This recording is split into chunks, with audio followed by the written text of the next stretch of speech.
Oh, welcome back to Breakfast with Bob. My name is Bob Babbitt. We are at Challenge Denmark, and my next guest, one of our favorites, Martin Jensen. Martin, how the heck are you? Well, thank you. I'm very good. It's a pleasure to race in Denmark, and we have the summer arriving just for this race, so it's pretty nice. And I saw your double secret setup, the ceramic speed thing you got going. So talk a little bit about the ceramic speed product.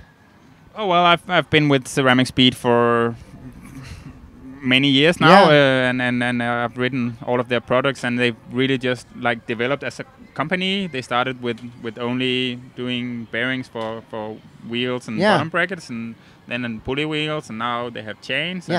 And all that just, I mean, it's just evolving all the time, and now I have this like prototype product also I'm testing. It's double secret. We won't show anybody. No, we'll just mention it's double secret. Yeah, it's but it will be launched sometimes during the summer. Tour de France, I think. So everybody will see. But it's really nice, and it will be a game changer. And it'll be your secret weapon tomorrow. It will be. I mean, there's no secret that I care about my bike, and I'm very picky about what I use, and I'm very happy to use all the Ceramic Speed products on it. So. What's been the biggest change as a guy who really dominates on the bike? What's been the biggest change for you in terms of your cycling? Has it been a position change on the bike? Has it been equipment? What has it been?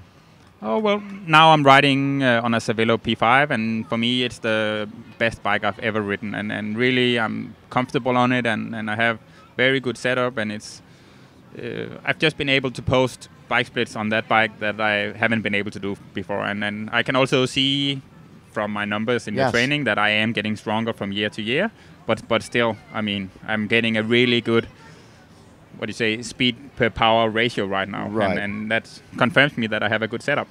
So we were talking a little before, and you mentioned that probably one of your best wins was at the 70.3 in Racine. Yeah. Talk a little bit about that, because people don't think of Ironman 70.3 Racine as, as a race, but you had a really good field there. Yeah, but I mean, there's a lot of races all the time, and sometimes you just get like a really strong competition gathered, and that was one of those years, and I beat Andrew Starkowitz on his home turf, and that's not easy. And you stayed with him on a bike. Yeah, pretty much for a long time. I had to let him go a bit at the end, but I mean, I had a very, very strong bike there, and that was what set me up for the win. When I saw you at Challenge Dubai, you were on fire. And I don't know if that was one of your better days in terms of the way you felt on the bike, but it's one of those days too, and we've had this a lot in triathlon, where there was confusion, and all of a sudden guys who were behind you were in front of you. Knowing that you were leading the race and you're trying to keep your emotions in check and not waste energy, how hard was it to try to do that when you're, there's big prize money out there, this big television, and all of a sudden there's people in front of you who never passed you? Oh, for sure, it was very, very frustrating, and trying not to waste any energy on it, but that's basically impossible, because racing is, I mean, when you're racing, that's all you do, and you are so committed to it, and it's so emotional. So really, to not have it affect you is impossible. And I mean, it was an unfortunate situation, and it's been talked about a lot since in all kinds of media, and it is what it is. I mean, it's in the past, and that's the way. But for me, that was my strongest bike performance ever, and to not have the ability to use that advantage on the run was a huge disappointment for me. And especially because it was a windy day, a blowing day. It was a perfect day for the strongest. The strongest cyclist was going to win that race. I mean, it's definitely a possibility that I could have won, and for me, I ended up in 5th place, and there's a heck of a lot prize money difference between 5th place and 1st place. So I mean, this and just for my career, a big win like that would have been amazing.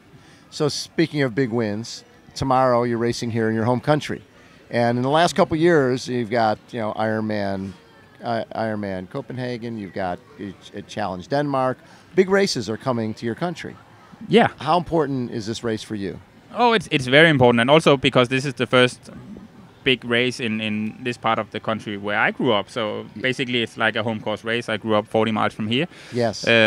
So it's very important for me, and I tried to do the race a few times in Copenhagen when it was a challenge race. Yes. But was unfortunate. Had a DNF due to many punctures, which is one of the things that happens in Denmark. Well, now, why is that?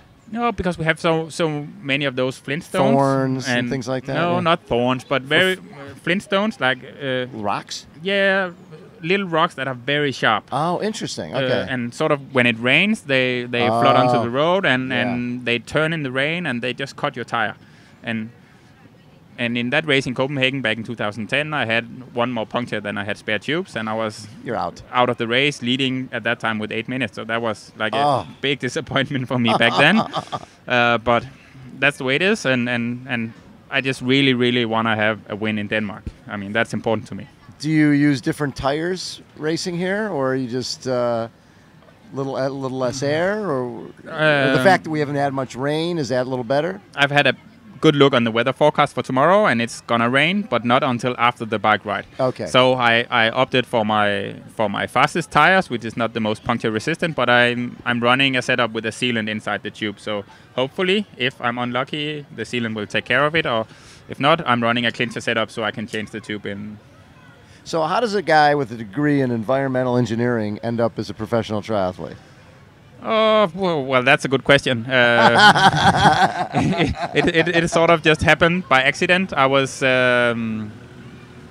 back in 2008. I went to the ITU Long Distance World Championships got a bronze.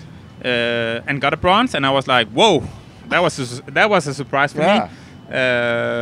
And I sort of just thought, I'm pretty good at this. Maybe I should give it a try. And I said, okay, I'm gonna take 1 year off from school in 2008. Yes. And see how it goes, and so 1 year turned into now 7 years, and maybe one day I'll have to come back and finish school. So I started out to have a master's degree, but I currently stuck at my bachelor's degree. So we'll have to see if plenty of time if I'll finish that, or if I mean, School of Life, life as a triathlete is a good education also. So I'm sure plenty of opportunities will show for the future. And then in 2009 you got another bronze, right? Yeah. Got so 2 years in a row. Then you won the Danish Long Distance Championship, and then a silver at the ETU Long Distance Champs, the second Ironman Louisville. So you've had some really, really good results. Yeah, most of my races have been almost. I mean, second place, third place, stuff like that. So I mean, I'm starting to want to collect some wins. Yes. So starting tomorrow. No, started last week with a win at the Danish Championships in sprint distance. So you got Thomas gave you a little battle. Yeah. And that kid's 21 years old. What do you think of him? Oh, well, for sure he's going to be a star of the future. I mean, he's a young guy. He's training with our ITU squad, so he's still doing some of that kind of racing the speed to just sort of work on his skills, and he's got plenty of time to transition into long distance, where I'm sure he will be in 5 years. He will be a factor. So is Kona a goal for you? You were 18th there in your debut? Yeah, and it's the only time I've been there. Right. I definitely want to go back, but it's not a must-do thing for me. Okay. I have other races that I also want to do. I really want to do Roth because I've never been there, but I've just heard so many amazing things of me. Yes. My best friends in the sport is like Dirk Bockel, Rasmus Henning. They've both won that race and sub 8 hours, and I can just see myself do a very good race there. That's a great bike course for you. It is. Power that course. Yeah. So that's something I want to do. I'm trying to convince my coach to do it this year, but we'll have to see. That's a month away. You got plenty of time. Yeah. And so without Kona in the picture for this year, what will the end of your season look like? What are you thinking? Well, I started out the season wanting to focus on the Triple Crown, and those 3 races. Now the Oman race is cancelled, and we don't quite yet know what's going to happen with that race. But definitely Bahrain in November, and then I'm going to see with like between now and November, I'm just going to pick some races and have some fun. Well, and obviously, with the wind you get in those in both Dubai and Bahrain, and with the 20-meter draft rule, that's good for you. Now there's going to be an Ironman event in both as well as a challenge race in both. So you might be spending a little bit of your time over there. Yeah, just earlier today I was joking that I'm gonna get an apartment down there for the winter because I'm gonna spend so much time there. Yeah, for sure. It's interesting things happening in the sport right now in that region, and I heard rumors of more races being announced very soon. Maka mentioned that in our meeting that he was about to do that. Yeah. So I mean, we're just gonna have to see, and if all those races will have prize money like in the Triple Crown series, for sure. I mean, it's going to change the focus for a lot of guys. I remember Tim Reed was telling us after Dubai, it's like, listen, the way things are now, he might be taking time off in July and focusing on that winter season because that's where the dollars are.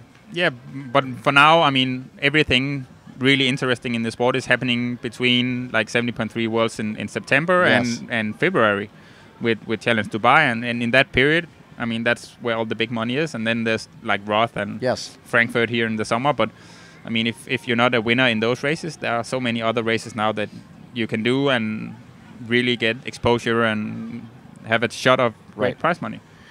Are you a better half guy or full? What's the better distance for you? Or does it depend on the course?